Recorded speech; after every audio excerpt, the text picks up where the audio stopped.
Here are some practical examples on how to regulate your emotions and manage your anxiety using your autonomic nervous system, also known as your intuition and your gut.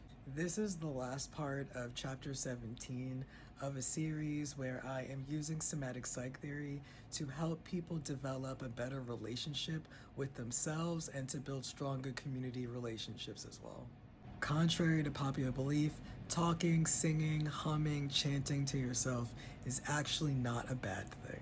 The process of you talking to yourself, engaging yourself, answering, etc., is actually strengthening your vagus nerve. And strengthening your vagus nerve actually reduces the sensitivity that your autonomic nervous system picks up over time via chronic stress. Noise pollution and ignoring your sensory needs adds to your stress. And I mean not just the stress that you feel emotionally, but the physical stress that is placed on your body, on your heart, on your digestive system. And chronic stress builds up over time, whether it's a small stress, a big stress, or something in between. I encourage my clients to treat even the small stresses and discomforts very seriously and to use their somatic tools with even the smallest things. Because why should your autonomic nervous system experience any more stress than it needs to? Life is short. Our bodies love music because it is predictable while also stimulating us in such a way. Music tends to build tension and resolve it over the course of the song. And that tension followed by that resolution feels really, really good to our bodies. It releases dopamine. You can intentionally make playlists that activate your ventral vagus specifically in order to keep the good feeling and glimmers going. You can use playlists to activate specifically your sympathetic nervous system, your fight flight, and any dorsal related feelings like fawn, freeze, or shutdown in order to safely feel, process, or review emotions before intentionally using your other somatic tools to provide yourself some nice somatic aftercare so it's not all work and no play. You can use music to help with motivation. Use music to boost dopamine in the moment to make a boring task more interesting. You can incorporate self-touch into different parts of your day in order to make body care, mealtime, your night routine, etc. as pleasing as possible. Take note of how you touch yourself throughout the day. How you touch yourself or engage with your body could be activating your body's stress responses. This is another area to be open and curious about as you get to learn yourself from a somatic perspective. Touch starvation is really real, and it is a very real stress to the autonomic nervous system. Once you know which part of your nervous system is activated when you're experiencing touch starvation, then you know how to approach your body.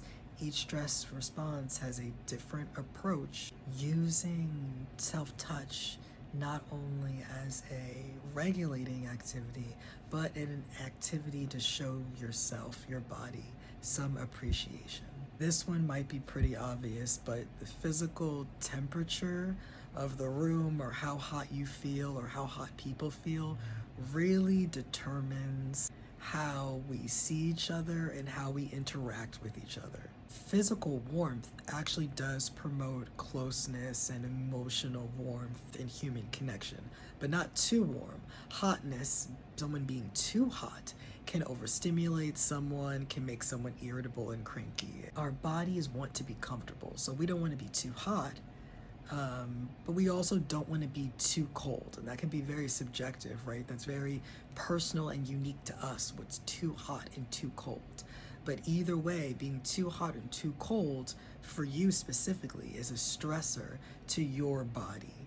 So if you're already physically uncomfortable and another stress happens, those are two stresses, right? And that can have a huge impact on the spoons you have, right? The capacity you have, right? To engage the world. If you're already stressed because you're too hot and then you miss the bus, and then you notice your bank account is low, and then someone's rude to you. 4 stresses right there, maybe even before you got on the subway. That's a lot so soon. And in doing somatic work, it's important for us to be aware of the different stresses that your body's under, including temperature. When our bodies are comfortable, we're able to think more clearly because our prefrontal cortex is turned on. Both loneliness and being too cold, again, this is a subjective sort of thing. You may like being colder than the average person, but there is a certain point where it is even too cold for someone who likes being cold, right?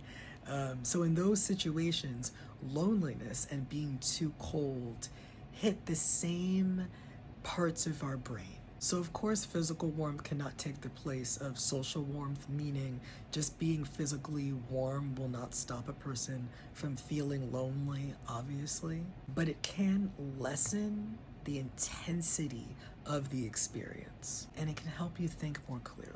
Warm environments, hot showers, saunas, hot houses, holding hot drinks, wearing warm clothes, wrapping yourself up in a robe or a blanket, holding hot packs, that can help move your body out of an overwhelmed or hyper-stressed state.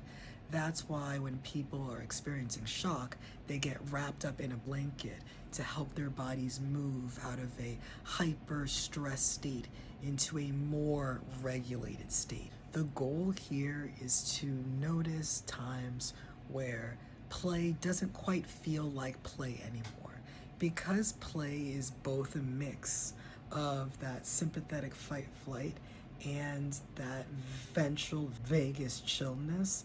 You need both in order to have a good time with play. The goal here is to notice when your body is starting to become a little too overwhelmed, overstimulated, or stressed, so that you can pause and regroup. Hobbies and working on them until you get better and better and better is the same little problems, low stakes that our brains and bodies really enjoy. That's the reason why having hobbies and getting better and better at it feels so good. This is why you need sugar and carbs in your diet. This is also why you might crave sugar and carbs after working on your hobbies, or maybe after working or doing any sort of labor. Your body is literally asking you to stock up on the nutrients that you used up critically thinking and engaging in your hobbies. Some examples of some mindful activities that give you small problems that your brain really loves includes playing video games, cooking, baking, arts and crafts, building or making something, solving a puzzle, and playing instruments. So this chapter was about regulating your nervous system by yourself. The next chapter is about regulating your emotions and your nervous system in community with other people. If you are a licensed therapist and you're interested in incorporating somatic practices into your work, I offer clinical supervision and consultation sessions. All session fees go to running my pro bono private practice. Speaking of which, if this video was interesting or helpful to you, please consider joining the $3 Patreon or directly sponsoring someone you know for my donation-based private practice, where I provide free somatic trauma therapy to low-income Black people.